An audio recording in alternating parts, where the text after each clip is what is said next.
Coffee இல்லை tea ஏதாவது சாப்பிட்றீங்களா சார்? இல்லை இல்லை தேங்க்ஸ், பரவாயில்ல. அப்பாவை இங்கே சேர்க்கணும். ஓகே சார், சேர்த்துடலாம். இந்த முதியோர் இல்லம் 45 இயர்ஸாக இருக்குது. இங்கே ஆல்ரெடி 50 மெம்பர்ஸ் பக்கம் இருக்காங்க. ஒரு ஃபாதர் மெயின்டைன் பண்ணிட்டு வராரு. ஓகே, ஃபெசிலிட்டிஸ்லாம் எப்படி? ரொம்ப நல்லாயிருக்கும் சார். இது முதியோர் இல்லம் மாதிரியே இருக்காது, உங்கள் வீடு மாதிரி நீங்கள் ஃபீல் பண்ணலாம். ரூம்ஸை பொறுத்த வரைக்கும் ஏசி நான் ஏசி ரெண்டுமே இருக்குது. மீல்ஸ் வெஜ் நான்வெஜ் ரெண்டுமே இருக்குது. ஸோ நீங்கள் எது ப்ரிஃபர் பண்ணுறீங்களோ பண்ணிக்கலாம். ஓகே, அப்போ ஃபார்மை ஃபில்அப் பண்ணிடலாமா? ஷியோர். அப்பா பேர் சார்? சுரேந்திரன். வயசு? 70. அட்ரஸ்? 9 செந்தில் நகர், சாலிகிராமம், சென்னை 93. ரூமில் டிவி வச்சுக்கலாமா சார்? என்னப்பா டிவி வேணுமா? டிவியெல்லாம் வேணாப்பா. நார்மலாக பசங்க டிவி பார்க்குறேன்னு பிடிக்கிறது இல்லை. எனக்கு எதுக்குப்பா டிவி? இல்லைப்பா, தனியாக இருந்தால் போர் அடிக்கும். இருந்துட்டு போட்டோம், டிவி இருக்கட்டும். ஓகே ஓகேங்களா? ரூம் ஏசியா நான் ஏசியா?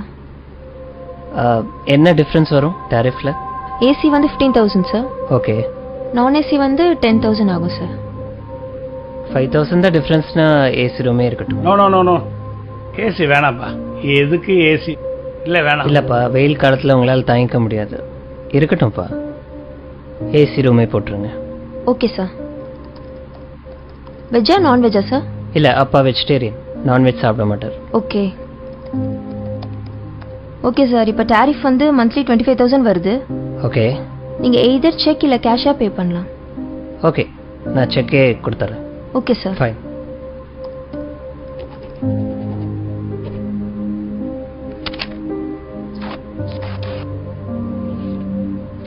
Thank you sir.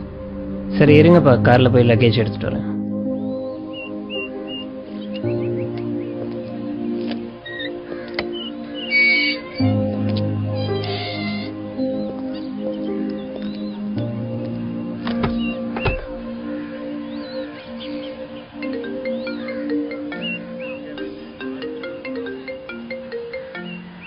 ஹலோ, சொல்லுமா. சேர்த்துட்டிங்களா? சேர்த்துட்டேன். ஃபீஸ்லாம் கட்டியாச்சு. லக்கேஜ் எடுக்க காருக்கு வந்திருக்கேன். அப்படியா? எல்லா வசதியும் இருக்கா? ஏசி, டிவி, வெஜ் மீல்ஸு எல்லா வசதியும் இருக்கு. ரொம்ப சந்தோஷம். அப்புறம் இந்த தீபாவளி பொங்கல் இதுக்கெல்லாம் வருவாரா? ஏன் வருவாருன்னு தான் நினைக்கிறேன். இல்லை, அவருக்கு அங்கேயே நிறைய ஃப்ரெண்ட்ஸ் கிடைச்சிருவாங்க. நம்ம வீட்டில் வேற தீபாவளி பொங்கல் எல்லாத்துக்கும் ஸ்வீட்ஸ் வைப்போம். அவருக்கு வேற சுகரு. நம்ம வீடு வேற ரொம்ப தூரம்.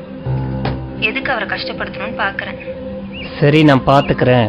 சரி, டாக்டர் நம்பரை தந்துருங்க. ஏதாச்சும் அவசரம்னா டாக்டருக்கே கால் பண்ண போன சொல்லுங்க. வை, ஃபாதர் வந்துட்டாரு, நான் அப்புறம் பேசுகிறேன்.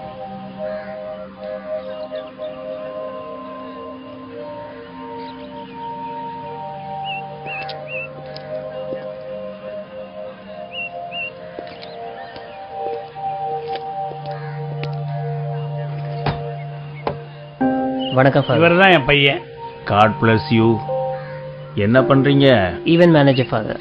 ப்ரோக்ராம்ஸ் ஆர்கனைஸ் பண்ணிட்டு இருக்கேன். நல்லா போய்கிட்டு இருக்கா? நல்லா போயிட்டு இருக்கு. இதை வாங்கிக்கோங்க. சார் இந்தாங்க ரிசிப்ட்.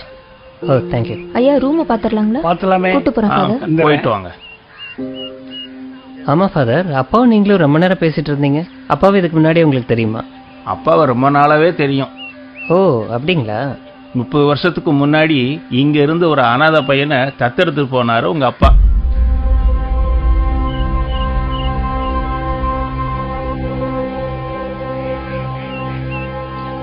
உங்ககிட்ட சொல்ல வேணான்னு சொன்னாரு.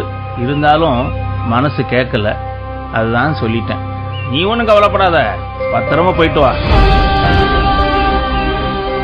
உங்க அப்பாவை நல்லபடியா நாங்க பாத்துக்கிறோம்.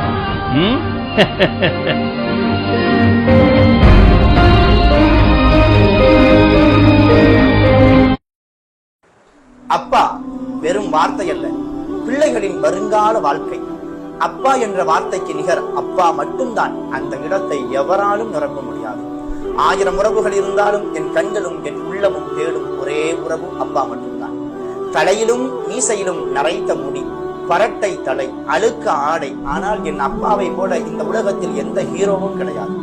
கண்களில் கோபத்தையும் இதயத்தில் பாசத்தையும் வைத்திருக்கும் ஒரே ஜீவன் தந்தை மட்டும்தான். அம்மாவின் அன்பு கடல் அலை போல வெளிப்பட்டுக் கொண்டே இருக்கும். அப்பாவின் அன்பு நடு கடல் போல வெளியே தெரியாது, ஆனால் ஆழம் அதிகம். பெண்கள் வைக்கும் அன்பில் ஏமாற்றத்தை தராத ஒரே ஆண் தந்தை மட்டும்தான். பெண் பிள்ளைகளுக்கு முதல் நண்பனும் சிறந்த நண்பனும் அப்பா மட்டுமே. சுயநலமான இந்த உலகத்தில் சுயநலமற்ற ஒரு உறவு அப்பா மட்டும்தான். 3 எழுத்துக்களில் உலகத்தில் உள்ள அனைத்து பாசத்தையும் உணர வைக்கும் ஒரே உறவு அப்பா மட்டும்தான். அப்பா இல்லாத வாழ்க்கையை வாழ்ந்து பார்க்கும் போதுதான் அதன் வழி என்ன என்பதனை புரிய முடியும். எங்க அப்பா எப்படிப்பட்டவர் தெரியுமா என்று வியந்து பேசும் பல நேரங்களில் பெரும்பாலும் அப்பா உயிருடன் இருப்பதில்லை. தன் தலைமேல் தூக்கி வைத்து அழகு பார்க்கும் நம் தந்தையை எப்பொழுதும் தலை குனியும்படி செய்துவிடக் கூடாது. தந்தை வாழும் பொழுது தலை நிமிர்ந்து வாழ வேண்டும். அவர் மறைவுக்கு பிறகு அவர் வளர்ப்பின் மூலம் நாம் தலை நிமிர்ந்து நிற்க வேண்டும். தந்தை உண்மையான ஹீரோ.